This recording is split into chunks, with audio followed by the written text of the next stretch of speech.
بسم اللہ الرحمن الرحیم۔ السلام علیکم ورحمۃ اللہ وبرکاتہ۔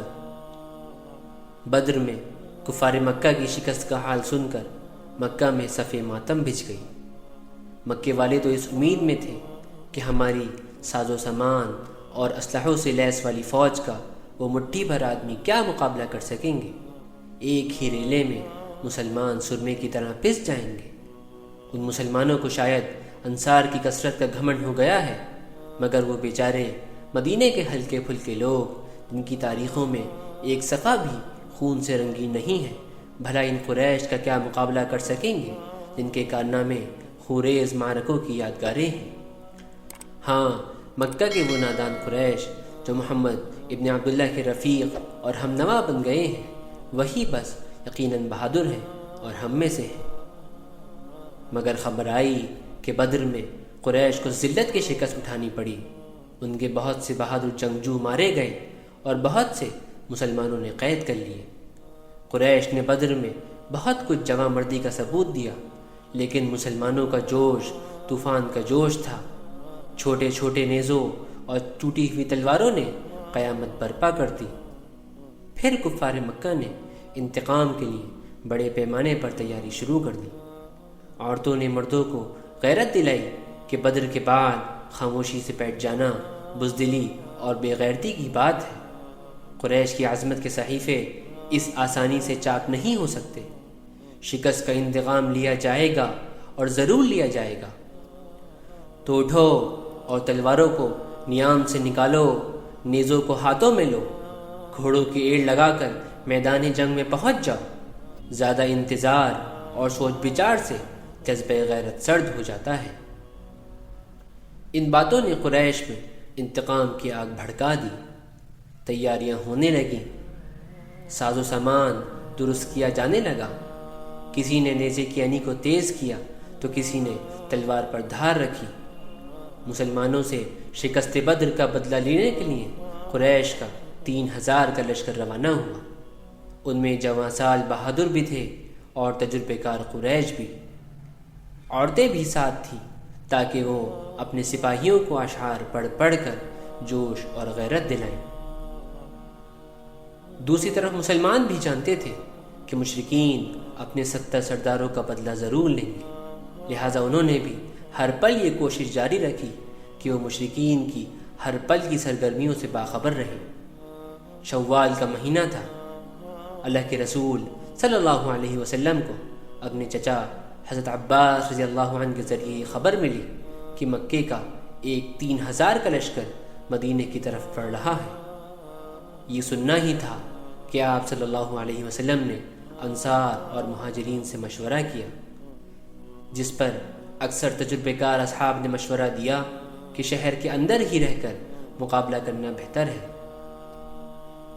منافقوں کے سردار عبداللہ بن ابی نے بھی یہی مشورہ دیا، جبکہ نوجوان صحابہ نے اس بات پر اصرار کیا کہ شہر سے باہر نکل کر دشمن سے مقابلہ کیا جائے۔ باہمی مشورے کے بعد یہ فیصلہ ہوا کہ مسلمان شہر سے باہر نکل کر دشمن کا مقابلہ کریں گے، اور 6 شوال جمعے کی نماز کے بعد مسلمان 1000 کے لشکر کے ساتھ مدینے سے روانہ ہوئے۔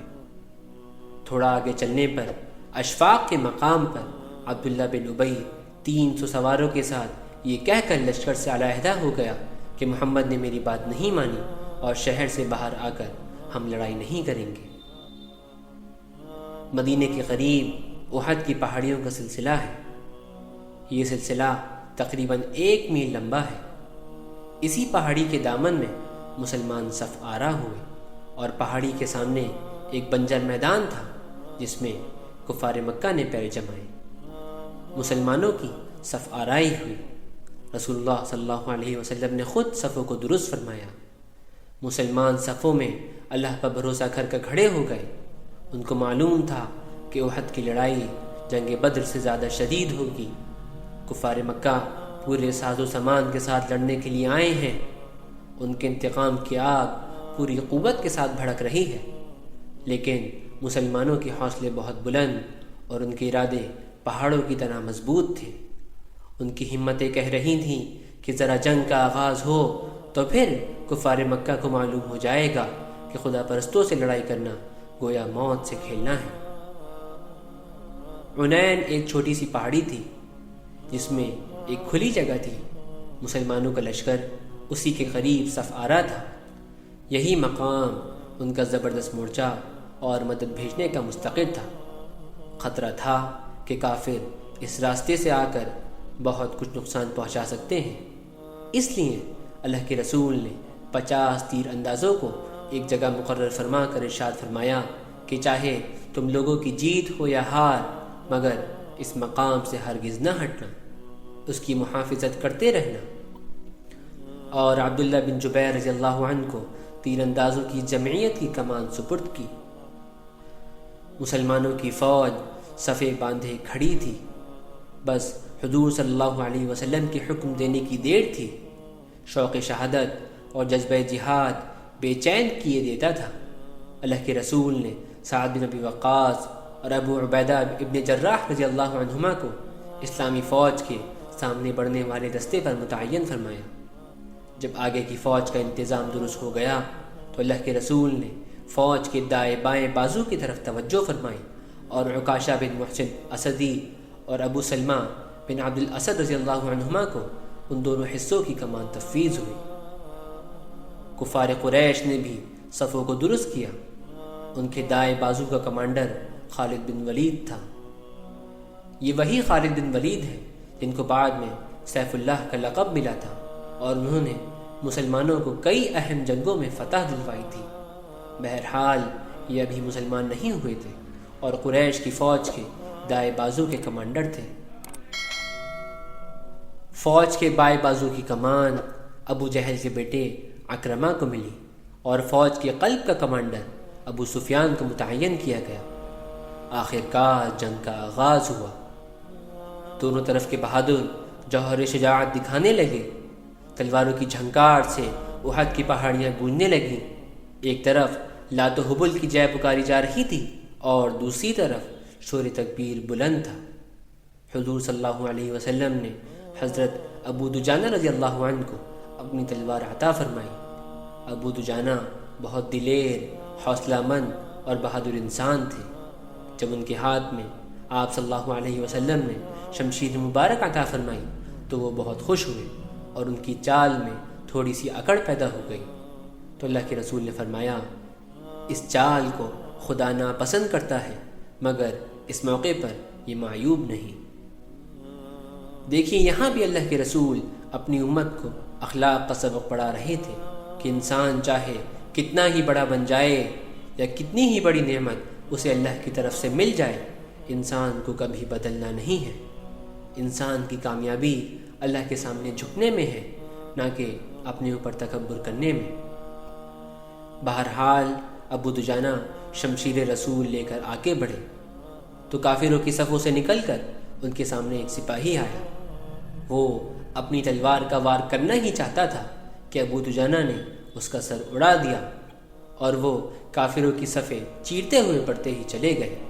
ادھر ابو سفیان کی بیوی ہندا دوسری قریش کی عورتوں کے ساتھ اپنی سپاہیوں کو ابھارنے کے لیے اشعار پڑھ رہی تھی۔ ہر شعر جوش انتقام سے لبریز تھا۔